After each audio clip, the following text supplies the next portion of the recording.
producers, our beautiful producers, Ray Maiello, Rob Guillermo, and Nihar Senha. And Sam Pressman, if you're back there. I don't know how many we're allowed to have on stage. Texas Fire Boom. We can have as many as we want. Great. Yeah, all the room. Okay, let's go down. And also this white line is where we're going to look the prettiest, so if everybody wants to step up to that, get in the good light. White line. I'll just be right at the end. All right, to kick us off, can you talk about like what made you actually write this story now? Yeah, the quick version is, around 2018, I was either engaged or had just gotten married to my wonderful husband, and I was kind of doing a lot of thinking on how once you get married, and as you start to grow up, I got married in kind of like my mid-30s, there are no more summers at home. There are no more summer flings, summer jobs, that sort of ephemeral beauty of a summer back home. It'll just be different now once you become a parent or someone's partner, and I wanted to sort of capture that ephemeral, beautiful thing and sort of have it frozen in aspects so I could always return to it. Because growing up in Dallas, I have such a beautiful memory, I know it's not Austin, of that summer, right after your senior year of high school or college, before you become the adult that you're going to become. And now you have like one foot in the world of being a kid in your parents' house. And so I just wanted to revisit that and write about all the things that made me feel so warm and cozy in Texas. And then I also wrote down to myself, like, I sent an email to myself in 2018, and I revisited that email recently. It was like, what if you had sex with your high school boyfriend's son? And then I just kind of married them. Like, what if you could, as an adult, have like that beautiful, fun, high stakes, low stakes relationship that we don't get to have as adults anymore because things are so serious? And then we cast Garrett, and then I answered my own question. What if? What if we could? And now we're on South by Southwest. Yeah. Right, and Garrett, you're from Texas. And No spoilers, please don't post the spoiler. Okay. And the director, Josephine, is also from Dallas. Can you talk about how y'all ended up collaborating, and if the Texas roots had anything to do with it? We're home turf, baby. Dallas, some College Station. I know. But no, it's a film for Texans, made by Texans, and now we're screening in Texas. And it's cool to come back. I love South by Southwest, and Iliza wrote a beautiful story that I'm so grateful to have been able to bring to life. And her parents are here, so... Well, that was cool for me. Right. Really great. Really good stuff. We're proud of you, sir. That must have been difficult. Do you want to answer the question? Oh, the question was, how was it collaborating? He got cast. Yes. But for you, also, how did you come to work with Josephine? I was not aware of Josephine Decker, who has done The Sky is Everywhere and beautiful films like Shirley, and she is a true auteur. And I knew in making this very easily could have been a big, colorful rom-com, like, who's she gonna go out with? And I really wanted to push myself as an actor, and I wanted to create something beautiful. I wanted to give it an independent film, beautiful patina, but keep the jokes, keep the comedy. Comedy rarely gets the beauty that it deserves, and I make my living doing comedy, and there's such depth there. And so the name Josephine was floated to me by the producers, and I watched one of her movies, and I was like, that's what I want. I want this to look beautiful. And so we are very different women who came together, like two beautiful bodies, and then the rest of this casting was just the easiest day at the office. I love that. For the producers, one of you, and may have been the one that flagged Josephine as a collaborator, can you talk about what drew y'all to this project and how you got involved? Yeah, what'd you guys like about my script? I'll start. When I first read Iliza's script, what struck me is just the honesty of it and the truth of human relations. And we've all been in those situations in high school where things go south, relationships or friendships, and we tell ourselves these narratives in our head. And I understood that. I told Iliza a personal story, which I'll just mention really quickly, that I got left at the junior prom, and so but we all have,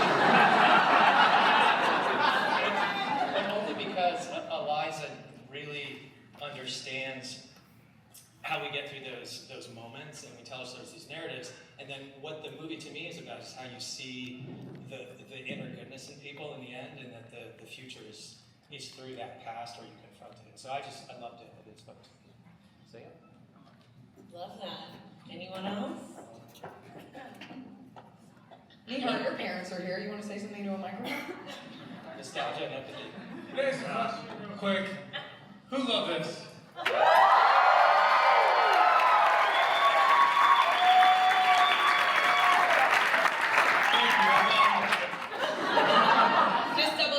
Just double checking.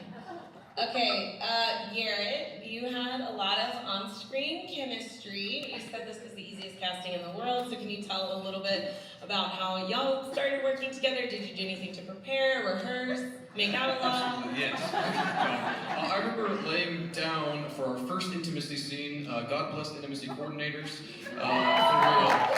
I was laying there butt naked with some tape on some bits, and I'm sitting there with lovely Iliza, Josephine, our intimacy coordinator, and of course I'm maybe a bit trepidatious for what I'm about to do. And Iliza senses this, and she goes, "Excuse me, could we just get a moment alone really fast?" To Josephine, our intimacy coordinator.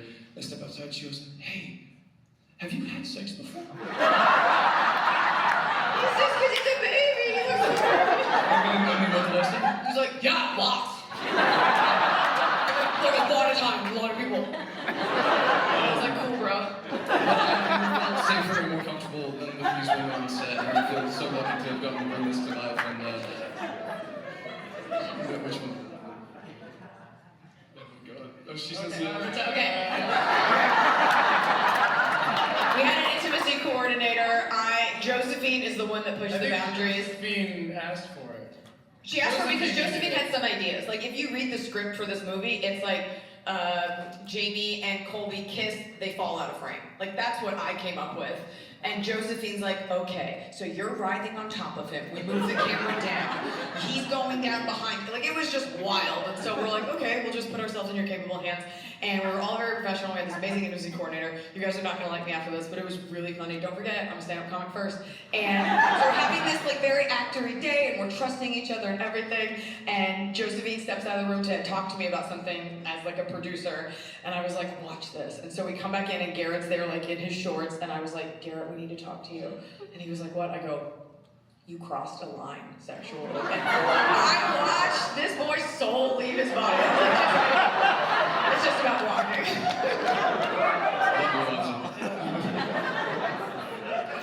Okay, Tom, for you, obviously you and Iliza's characters are exploring a lot of these memories from high school. Do you have any experiences that you were drawing from to play that character? Yes. It's always been hot, so.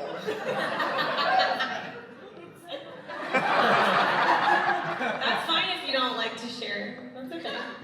Aimee, can we talk about how your character was first pitched to you and kind of how you got involved? And did you do any work with Josephine or with Iliza to work out how your character would play into this? Yeah, well, first of all, Iliza writes three-dimensional characters no matter how big or small, and she made a note in the script about her nails. And I feel like Texas women are just really put together, and I loved it. And I said, hey, I'm Mexican, can I sprinkle in a little bit of Spanish? And she was so open to it, and I just really wanted to have my hair perfect, even though I was gonna go buy some squash at the grocery store. And what I love about Texas, I'm from Chicago, but every time I come to Texas, it's this incredible sense of community, and I wanted her to be that and be like the homegrown, like if there's ever a tragedy in Texas, you know, like the floods, whatever, I just see so much love, and so I wanted her to represent the people that stayed, the people that made their roots even deeper, you know, the mothers that just wanted to be there full time for their kids, and also look flawless while they do it. We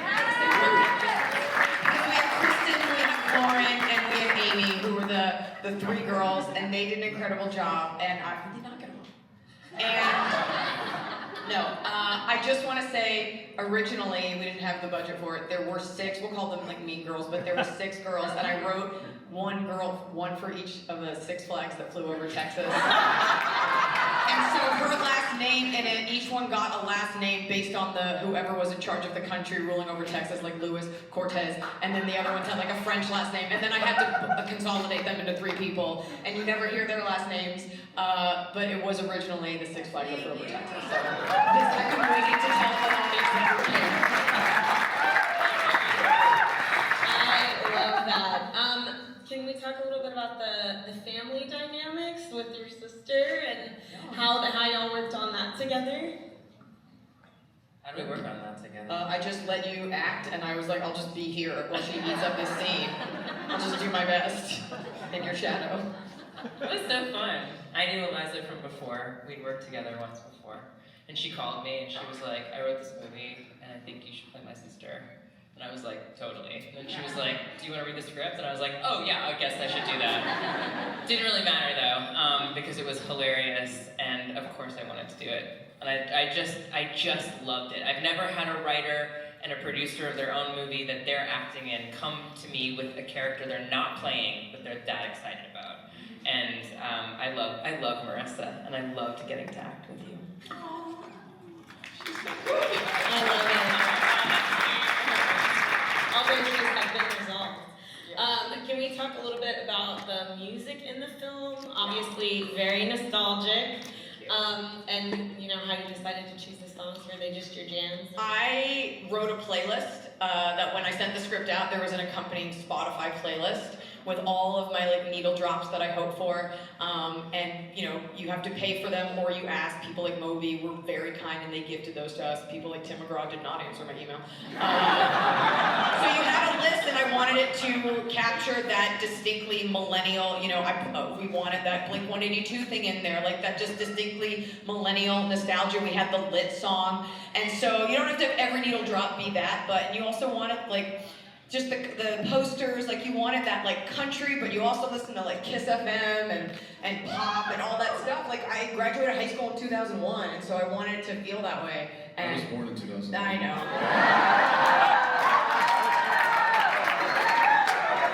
Also, the truck scene that you and I have, Yeah. we found out that morning Yeah. we got the green light. The Lit song. Yeah. So he had to kind of learn the words. And it was just like, you guys, we can use Lit. We were like, great, let's go for it. So that's the beauty of indie filmmaking.